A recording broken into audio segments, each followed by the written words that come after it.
झार दिलू जियरा तू कमर हिला के तकलू ऐसन तू कना की दबा के कुछ भइल का? अरे बहुत कुछ हो।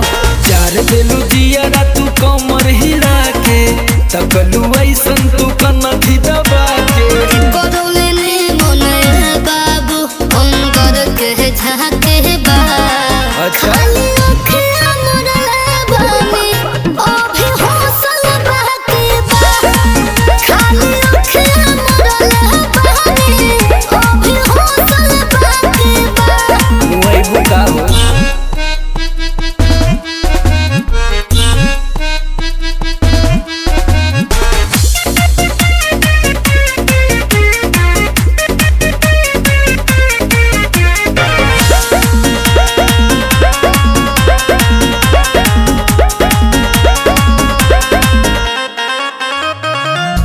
पतरी कमरिया हिला के पागल बनैले बाबू गाँवत गाँव छोड़ा जिला हिलैले बाबू ई का देखला आगे आगे देखा हाँ। देख के तू ना जहर हसलत जइबा लागे घोघरी के हवा पलट जइबा पहिले नहीं के कुछ तबे कहता के बा आई रे। खाली अखिया मोरले बानी अभी हौसल बाके बा खाली अखिया मोरले बानी अभी हौसल बाके बा अरे हंसते तू हम उतर जैती।